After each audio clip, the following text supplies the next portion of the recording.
Good morning 11th class. बेटे unit 4 जो है लास्ट हमने क्या किया था, डाइपोल मोमेंट जो है आपका कंप्लीट हो चुका था। तो डाइपोल मोमेंट को कंप्लीट करने के बाद बेटा आज का जो टॉपिक आता है आपके पास वो आपके पास आता है पार्शियल कोवलेंट। छोटा सा टॉपिक है और बहुत इम्पोर्टेंट है। Partial covalent character of ionic bond. अब जैसे बेटे मैं अगर आपसे इसके बारे में डिस्कस करूं, देखो ये आपका टॉपिक कंप्लीट हो चुका है। आज का जो टॉपिक आपका ये है partial covalent character of ionic bond, कि आयनिक बॉन्ड के अंदर कोवलेंट करैक्टर कितना होता है वो हम जैसे कैलकुलेट करेंगे। अब जैसे आपको भी पता है बेटे आयनिक बॉन्ड के अंदर क्या होते हैं, आयंस होते हैं। एक होता है कैटायन और दूसरा क्या होता है, anion.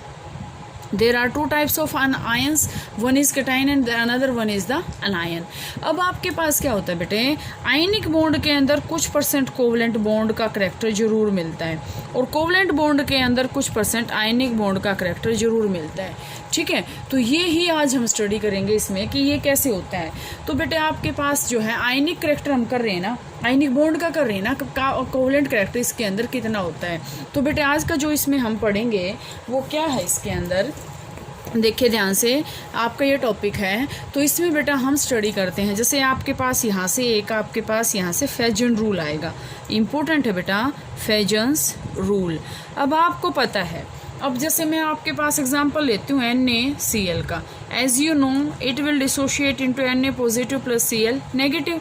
It will dissociate into Na positive and Cl negative.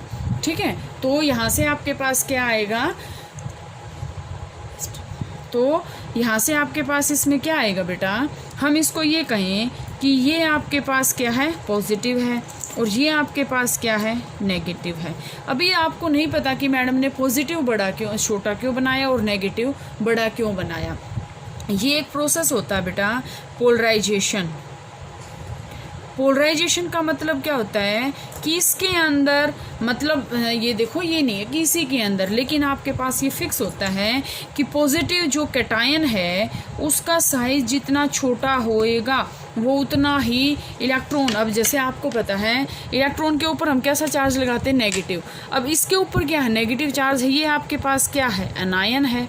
ये क्या है, एनायन है। एनायन के ऊपर कैसा चार्ज है, negative. It means it will carry electrons. ठीक है, तो पॉजिटिव चार्ज क्या करेगा, इलेक्ट्रॉन्स को अपनी तरफ खींचेगा। इलेक्ट्रॉन्स को खींचेगा तो पूरा का पूरा एनायन इसकी तरफ आना शुरू हो जाएगा। तो यहाँ से बेटा आपके पास ये आएगा कि कैटायन का साइज जितना छोटा होएगा उसका पोलराइजेशन उतना ही अच्छा होएगा और एनायन का साइज जितना बड़ा होएगा उतना ही पोलराइजेशन अच्छा होएगा। अगर हम यहाँ से ये कह दें ये आपके पास ये पॉजिटिव है और ये आपके पास नेगेटिव है, दिस इज़ नॉट पॉसिबल, क्योंकि आपके पास पोलराइजेशन में आपके पास ये फिक्स है कि पोलराइजेशन के अंदर जो कैटायन होता है उसका साइज छोटा होना चाहिए और एनायन है उसका साइज बड़ा होना चाहिए। क्योंकि देखो सिंपल सी बात है, इसको समझने की कोशिश करना। पॉजिटिव कब बना है, जब इसने क्या किया है, लॉस ऑफ इलेक्ट्रॉन किया है। मैं आपको समझा रही हूँ, लॉजिक रटने की कोई बात नहीं है।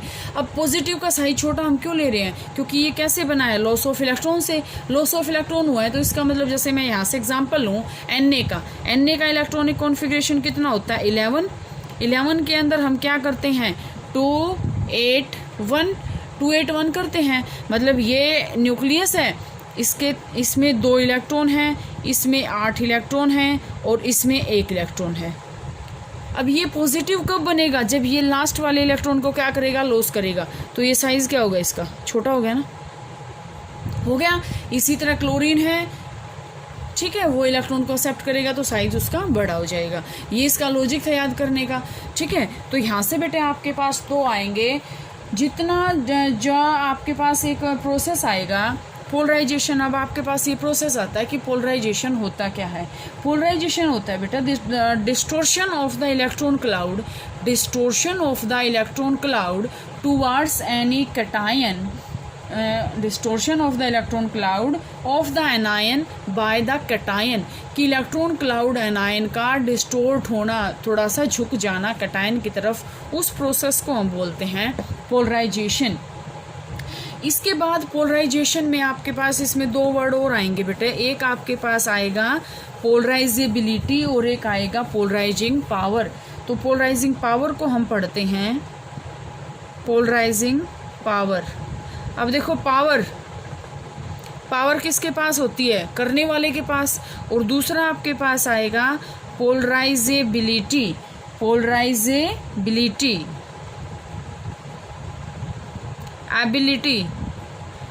एबिलिटी का मतलब क्या होता है? क्षमता। तो ये तो बेटा पोलराइजेबिलिटी तो होती है अनायन की, और पोलराइजिंग पावर आपके पास किसकी होती है? कैटायन की। ध्यान से देखो, मैंने ये क्या है? कैटायन ले लिया, मैंने ये जो है अनायन ले लिया। ठीक है, ये सिंपल एज इट इज पड़े हुए हैं। ठीक है, पड़े हुए हैं तो इसमें इन दोनों के बीच में प्रोसेस क्या होएगा? पोलराइजेशन। प्रोसेस क्या होएगा? पोलराइजेशन। इसकी क्या होएगी? पोलराइजेबिलिटी। क्या होएगी? पोलराइजेबिलिटी। और इसकी क्या होगी? पोलराइजिंग पावर होएगी। अब तो उसके बाद इसमें क्या होएगा बेटा? इसका साइज तो एज इट इज रहेगा, लेकिन ये इलेक्ट्रॉन क्लाउड थोड़ा थोड़ा इसकी तरफ क्या हो जाएगा? डिस्टोर्ट हो जाएगा, झुक जाएगा। इस प्रोसेस को हम क्या बोलते हैं? पोलराइजेशन। ठीक है, तो इसमें बेटे आपके पास कुछ एक फैक्टर्स हैं। तो ये किसने बताया था? फेजन रूल हम इसके अंदर स्टडी करते हैं। तो कुछ एक इसके अंदर पॉइंट है बेटा। स्मॉलर द कैटायन, जितना छोटा कैटायन होएगा उतनी ही पोलराइजिंग पावर क्या होएगी? ज़्यादा होएगी। पोलराइजिंग पावर जितना छोटा कैटायन है उसकी उतनी ही ज़्यादा पोलराइजिंग पावर होगी। इसके बाद larger the anion greater it is it's polarisability. जितना बड़ा एनायन होएगा उतनी ही उसकी पोलराइजेबिलिटी होगी। ठीक है, अब इसके बाद आपके पास आता है, ये तो चार्ज है। Greater the charge cation greater is its polarising power. जितना ज़्यादा चार्ज होएगा, जैसे मैं एग्जांपल लूँ बेटा, यहाँ पे Na पॉजिटिव और मैंने यहाँ से Al3 पॉजिटिव, तो पोलराइजिंग पावर किसकी ज़्यादा होएगी? इसकी, क्योंकि ये तो सिर्फ एक ही इलेक्ट्रॉन क्लाउड को अपनी तरफ खींचेगा। ये कितने को खींचेगा? 3 इलेक्ट्रॉन्स को। तो जितना ज़्यादा चार्ज होएगा उतनी ही पोलराइजिंग पावर भी क्या होएगी? ज़्यादा होएगी। ठीक है, और greater the charge on the anion, इसी तरह एनायन के ऊपर जितना चार्ज होएगा more easily it will be polarised, उतना ही जल्दी ये पोलराइज हो जाएगा। ठीक है, यहाँ से बेटे आपके पास ये जो है आज का टॉपिक था, ये आज आप यहाँ तक कर लोगे। इसके बाद आपकी वेस्पर थ्योरी स्टार्ट होएगी, वो जो है कल करते हैं।